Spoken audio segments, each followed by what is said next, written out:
नमस्ते दोस्तों। आज के इस खास एक्सप्लेनर में आपका स्वागत है।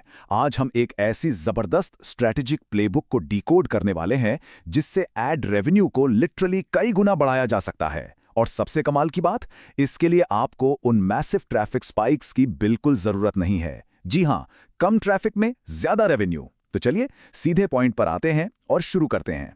अब जरा इस अजीब से पैराडॉक्स पर ध्यान दीजिए।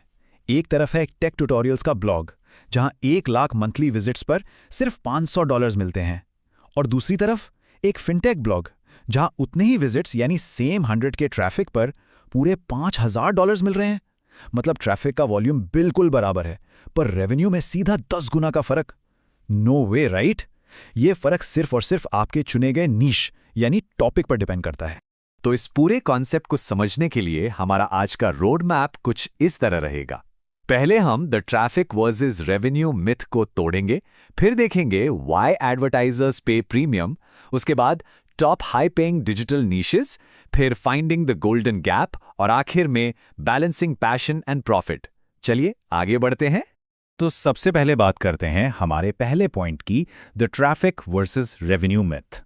एक बहुत बड़ी गलतफहमी है कि ज्यादा ट्रैफिक का मतलब हमेशा ज्यादा पैसा होता है।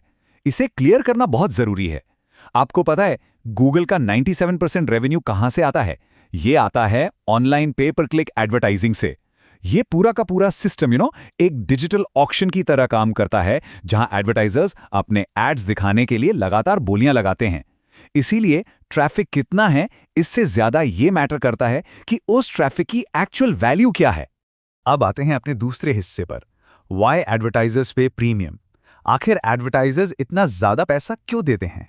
क्या वजह है कि कुछ स्पेसिफिक कीवर्ड्स के लिए ऑक्शन में बोली आसमान छूने लगती है?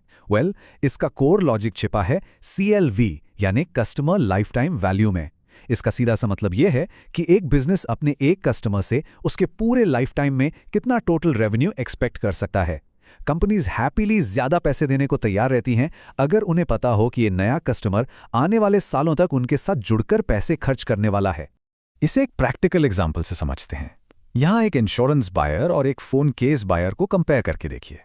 एक इंश्योरेंस कस्टमर हर साल करीब $1200 से $2000 तक का प्रीमियम पे करता है, और वो भी लगातार कई सालों तक, राइट? वहीं दूसरी तरफ एक फोन केस बायर सिर्फ एक बार $20 खर्च करेगा। अब आप खुद सोचिए, इंश्योरेंस कंपनी उस हाई रिवॉर्ड कस्टमर को पाने के लिए किसी भी हद तक एग्रेसिव बोली लगाएगी, जबकि फोन केस सेलर का बजट ऑब्वियसली बहुत लिमिटेड ही रहेगा।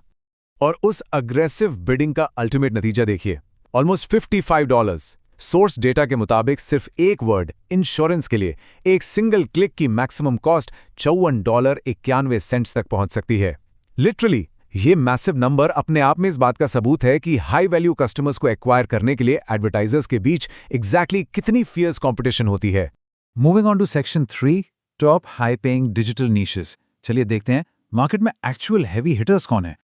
अगर हम एडसेंस के टॉप 3 नीशेस को उनके एवरेज CPC यानी कॉस्ट पर क्लिक के हिसाब से देखें तो legal services absolutely undisputed king है।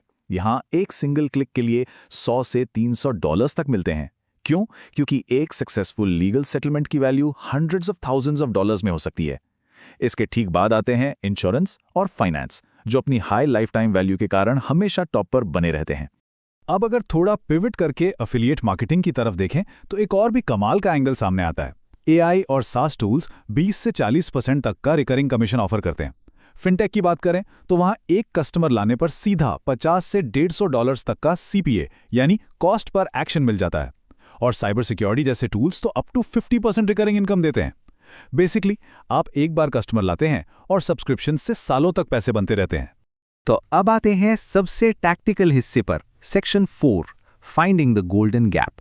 बहुत से इंडिपेंडेंट क्रिएटर्स को लगता है कि इन हाई पेइंग निशेस में बड़ी बड़ी कॉर्पोरेट जायंट्स उन्हें ईजिली क्रश कर देंगी, पर सही स्ट्रैटेजी हो तो ऐसा बिल्कुल नहीं है।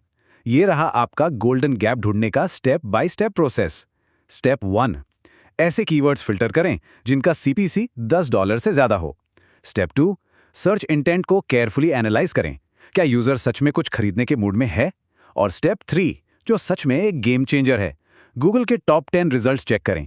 अगर उन टॉप रिजल्ट्स में आम फोरम पोस्ट हैं या कंटेंट की क्वालिटी थोड़ी मीडियोकर लग रही है तो बिंगो, यही है आपका गोल्डन गैप, जहां एक हाई इकोनॉमिक वैल्यू का सामना सरप्राइजिंगली लो कंटेंट कंपटीशन से होता है। लेकिन सवाल ये है कि उस डायरेक्ट फियर्स कंपटीशन से बचे कैसे? ब्रॉड कंपटीशन को बाईपास करने की 3 बहुत ही इफेक्टिव स्ट्रैटेजीज हैं। पहला, ज्योग्राफिक सेगमेंटेशन, यानी किसी स्पेसिफिक लोकेशन पर फोकस करना। दूसरा, डेमोग्राफिक सेगमेंटेशन, जिसमें आप किसी खास एज ग्रुप या प्रोफेशन को टारगेट करते हैं। और तीसरा है सिनेरियो बेस्ड टारगेटिंग, जिसका मतलब है किसी स्पेसिफिक लाइफ इवेंट या सिचुएशन के हिसाब से कंटेंट बनाना। आइए से एक बहुत ही कॉन्क्रीट एग्जाम्पल से समझते हैं। मान लीजिए कोई लिखता है बेस्ट कार इंश्योरेंस। अब यहां तो फियर्स कंपटीशन मिलना तय है, पर अगर इसे थोड़ा हाइपर स्पेसिफिक बना दिया जाए, for example car insurance for college students in Austin, तो ये अचानक से एक गोल्डन गैप बन जाता है। देखा आपने, यहां डेमोग्राफिक और ज्योग्राफिक दोनों तरह के सेगमेंटेशन एक साथ यूज किए गए। कंपटीशन ड्रास्टिकली लो हो गया, पर कमर्शियल इंटेंट अभी भी उतना ही प्रीमियम है। एक और माइंड ब्लोइंग आंकड़ा आपको दिखाते हैं। इमेजिन कीजिए सेम 100 के मंथली विजिट्स हैं। एक चाइनीज साइट कमा रही है महीने के $300, जबकि एक इंग्लिश साइट कमा रही है पूरे $3000। सीधा 10 गुना का गैप। ये क्लियरली हाईलाइट करता है कि ऑडियंस की ज्योग्राफिक लोकेशन का ओवरऑल रेवेन्यू पर कितना मैसिव इंपैक्ट पड़ता है। एडवर्टाइजर्स एक्चुअली टियर 1 मार्केट्स जैसे यूएस या यूके से आने वाले ट्रैफिक पर बहुत ज्यादा प्रीमियम पे करते हैं। ये एक ऐसा स्ट्रेटेजिक एडवांटेज है जिसे इग्नोर करना बहुत बड़ी गलती हो सकती है। फाइनली हम आते हैं अपने आखिरी सेक्शन पर, बैलेंसिंग पैशन एंड प्रॉफिट। अक्सर क्रिएटर्स एक बहुत बड़े डिलेमा में फंस जाते हैं। उन्हें लगता है मैं इन बोरिंग फाइनेंशियल टॉपिक्स पर कैसे लिखूं, मेरा इंटरेस्ट तो कुछ और है।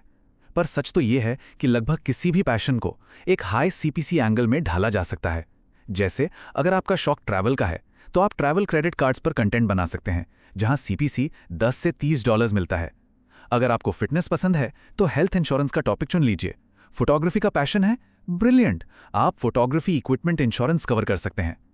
आपका personal interest in high paying financial subniches के साथ परफेक्टली इंटरसेक्ट कर सकता है। और इन सब को प्रैक्टिकली मैनेज करने के लिए ये 70-30 स्ट्रैटेजी एक एब्सोल्युटली अमेजिंग फ्रेमवर्क है। इसका कॉन्सेप्ट सिंपल है, अपना 70% कंटेंट अपने पैशन या इंटरेस्ट पर रखें ताकि आपका मोटिवेशन और मजा बना रहे, और बाकी का 30% content in high CPC topics के लिए रिजर्व कर लें। ये एक ऐसा बेहतरीन कॉम्प्रोमाइज है जिससे आप मेंटली एग्जॉस्ट हुए बिना अपने एवरेज एड रेवेन्यू को रैडिकली मैक्सिमाइज कर सकते हैं। तो इस एक्सप्लेनर को हम एक सवाल के साथ खत्म करते हैं। आपके लिए वो कौन सा हाई सीपीसी इंटरसेक्शन है जो इस साल आपकी कंटेंट स्ट्रैटेजी को पूरी तरह से ट्रांसफॉर्म कर देगा? क्योंकि आज हमने देखा कि बिना ट्रैफिक बढ़ाए रेवेन्यू मल्टीप्लाई करने का राज सच में सिर्फ सही टॉपिक्स चूज करने में है। उम्मीद है आज के इस डीप डाइव से आपको एक फ्रेश और प्रैक्टिकली काफी यूजफुल अप्रोच मिली होगी। हमारे साथ जुड़ने और नए आयाम समझने के लिए बहुत बहुत शुक्रिया।